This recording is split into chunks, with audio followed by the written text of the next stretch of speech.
AP liquor స్కామ్లో రోజుకొక twist అయితే బయటకు వస్తుంది. రోజుకొక కొత్త పేరు కూడా బయటకు వస్తుంది. ఇప్పుడు తాజాగా చెవిరెడ్డికి సంబంధించి ఇప్పటికే అరెస్ట్ అయ్యి జైల్లో ఉన్నారు, మనందరికీ తెలుసు. తాజాగా చెవిరెడ్డికి సంబంధించి ఒక తాజా అంశం అయితే వెలుగులోకి వచ్చింది.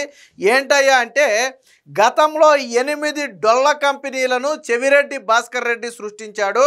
ఆ డొల్ల కంపెనీల్లో డైరెక్టర్లుగా ఎవరిని పెట్టాడంటే తన డ్రైవర్లను పెట్టాడు.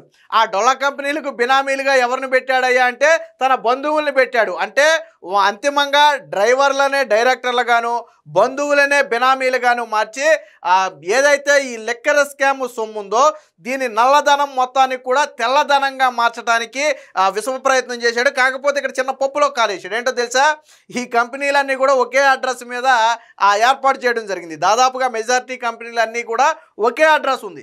సరే, ఇన్ని కంపెనీలు ఒకే అడ్రస్ మీద ఉన్నాయి కదా అని సిట్ అధికారులు అక్కడికి వెళితే అసలు ఆ అడ్రస్లో ఏమీ లేదు. అంటే కేవలం కాగితం మీద మాత్రమే అడ్రస్ ఉంటుంది తప్ప ఎక్కడా కూడా బయట అడ్రస్ ఉండనే ఉండదు. పోనీ అందులో డైరెక్టర్లుగా ఎవరైతే ఉన్నారో వాళ్ళ ఫోన్లకి ఫోన్ చేసి మాట్లాడదామంటే వాళ్ళందరూ పరారు. ఫోన్లు స్విచ్ ఆఫ్, వాళ్ళు పరారు, మనుషులందరూ కూడా పరారు. అందులో ఒకరో ఇద్దరు మాత్రమే ఆల్రెడీ తన పిఏ ఎవరైతే చెవిరెడ్డి పిఏ ఉన్నాడో ఆ చెవిరెడ్డి పిఏ ఆల్రెడీ ఒక కంపెనీకి డైరెక్టర్గా ఉన్నాడు. అతను ఒక్కడు మాత్రమే జైల్లో ఉన్నాడు. సో మిగిలిన వాళ్ళందరూ కూడా పరారు. మొత్తంగా 8 కంపెనీలు 16 మంది డైరెక్టర్లను అయితే పెట్టడం జరిగింది. అందులో భార్యాభర్తలను కూడా డైరెక్టర్లుగా పెట్టాడు. ఆ చెవిరెడ్డి భాస్కర్ అంటే ఒక ప్రీ ప్లాన్డ్గా చేసినటువంటి వ్యవహారం. దీనితో పాటు మరొక వ్యవహారం కూడా చేశాడు. తిరుచునారులో ఒక ఆలయ పూజారి ప్రధాన అర్చకుడి భార్య పేరు మీద దాదాపుగా 2.93 ఎకరాలు, అంటే 3 ఎకరాలు అనుకోండి, సుమారు 3 ఎకరాల భూమి ఉంది. అది తిరుపతికి ఆనుకుని ఉంటుంది. అత్యంత కీలకమైనటువంటి ప్లేస్ అది. దాదాపుగా మార్కెట్ విలువ ప్రకారం ఎకరం 15 కోట్లు లేదా 10-12 కోట్ల పైనే ఉంటుంది. అంటే 3 ఎకరాలు యావరేజ్న 35 నుంచి 40 కోట్ల రూపాయలు బయట మార్కెట్ విలువ.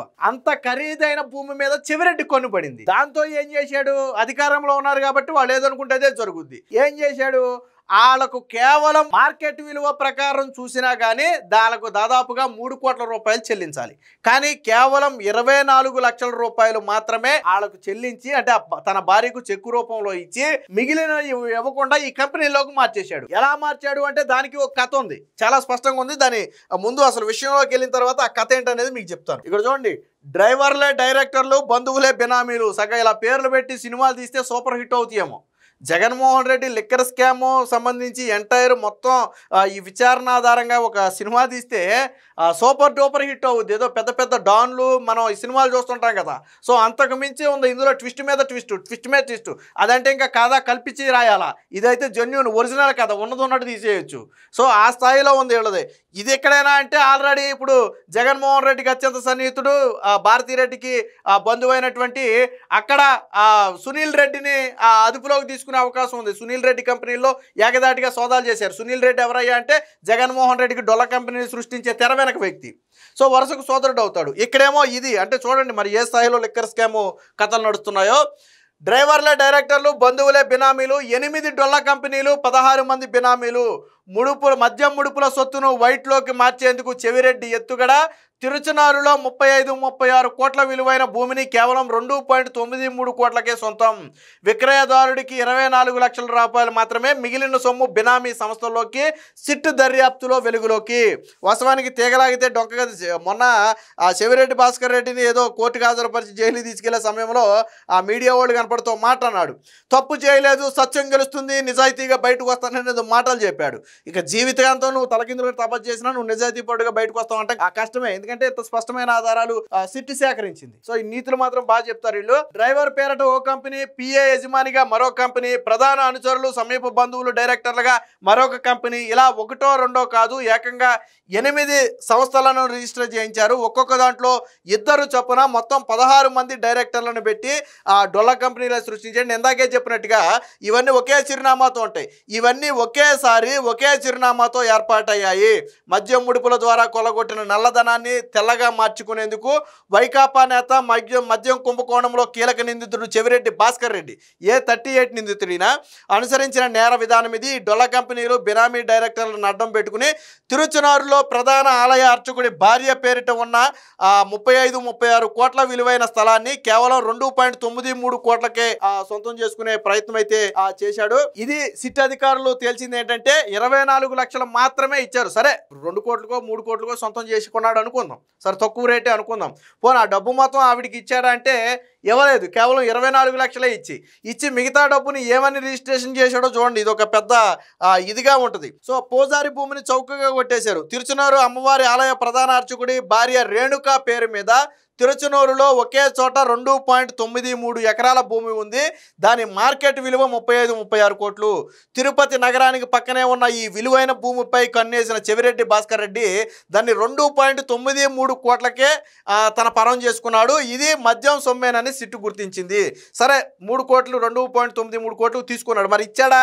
డబ్బులు ఇవ్వాల. చూడండి ఇక్కడ ఒకే బిట్టుగా ఉన్న 2.93 ఎకరాల భూమిని తొలుత 73.25 సెంట్లు చొప్పున 4 భాగాలుగా చేశాడు. అంటే ఉన్న మొత్తం భూమిని 4 భాగాలుగా చేసి ఒక్కొక్క భాగాన్ని 73.25 లక్షలకు, అంటే సెంటు యావరేజ్న ₹1,00,000 ఖరీదు ఏదో అవుద్ది అది. సో ₹1,00,000 ఖరీదు చొప్పున 73.25 లక్షల చొప్పున సిఎంఆర్ ఇన్ఫ్రా పేరిట కొన్నారు.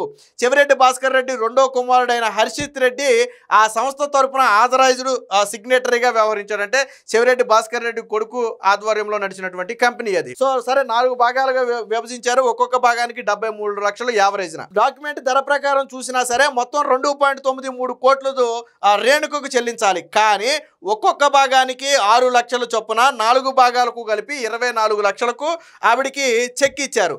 అది కాకుండా ఒక్కొక్క భాగానికి 67 లక్షల చొప్పున 2.69 కోట్లు ఇంకా చెల్లించాల్సి ఉంది. ఎందుకంటే 2.93 కోట్లు మార్కెట్ వాల్యూ వాళ్ళు చూపించారు. ఇచ్చింది 24 లక్షలు. పోనీ ఇంకెంత ఇవ్వాలంటే 2.69 కోట్లు ఇవ్వాలి. ఇక్కడే చెవిరెడ్డి భాస్కర్ రెడ్డి తన మాస్టర్ మైండ్ వాడాడు. ఏం చేశాడో చూడండి ఒకసారి. సరిగ్గా ఇక్కడే చెవిరెడ్డి చక్రం తిప్పాడు. తన బినామీల పేరిట ఏర్పాటు చేసిన డొల్ల కంపెనీల నుంచి రేణుక గతంలో రుణం తీసుకున్నట్లు రికార్డు సృష్టించాడు.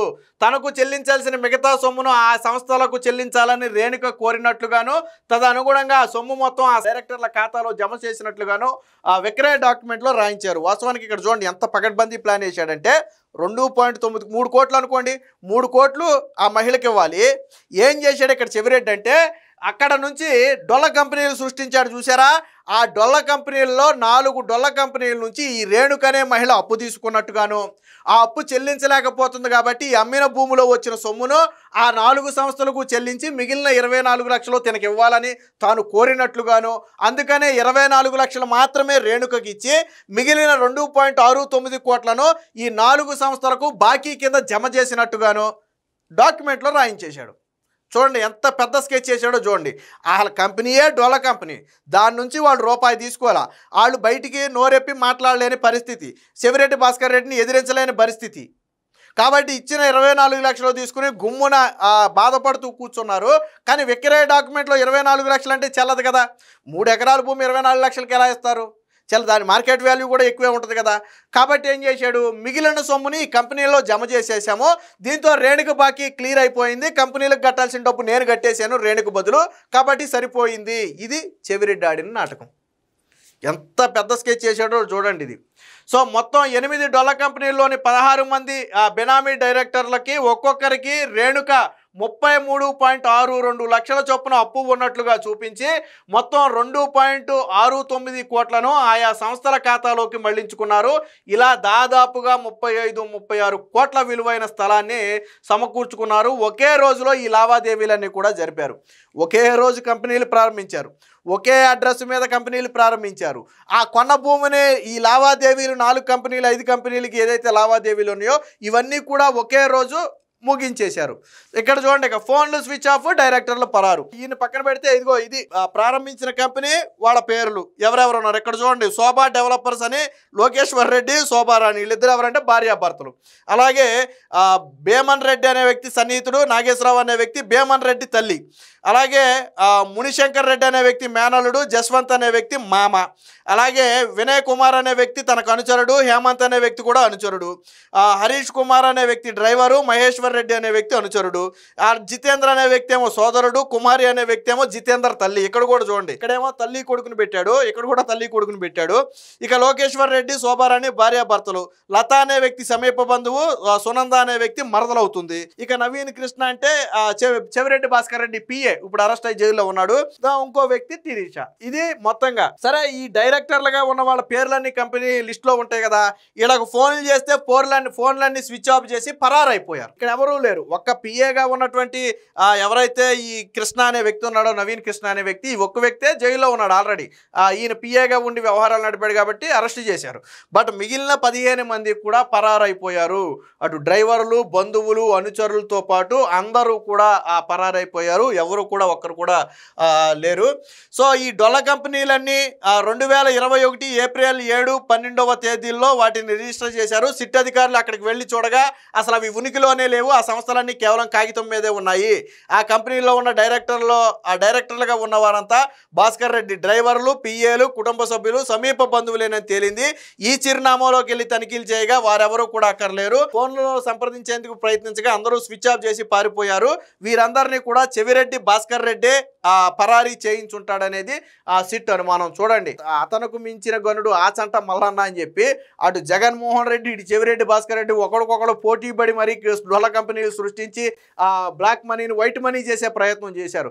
అందుకనే దీనికి అంతులేని కథ ఉంది. నిజంగా ఒక డైరెక్టర్ గానే ఎవరైనా సాహసం చేసి సినిమా తీస్తే సూపర్ డూపర్ హిట్ అవుద్ది. పెద్ద పెద్ద డాన్లను పెట్టి తీస్తే సూపర్ డూపర్ హిట్ అవుద్ది. ఎందుకంటే ఇవన్నీ సగం ఒరిజినల్ ట్విస్ట్లు. మీరంటే కథ రాయాలి, కల్పించాలి, అక్కర్లా. ఇక్కడైతే జెన్యున్గా మొత్తం సిట్ అధికారులు కథ మొత్తం కూడా మనకి చూపించేస్తున్నారు. ఏదేమైనా మొత్తంగా చెవిరెడ్డి భాస్కర్ రెడ్డి అవినీతి బాగుండదైతే ఇప్పుడు సిట్ అధికారులు వెలికి తీశారు. ఎవరైతే ఈ పరారీలో ఉన్నారో వారందరి మీద కూడా పోలీసులు అయితే విచారణ చేస్తున్నారు.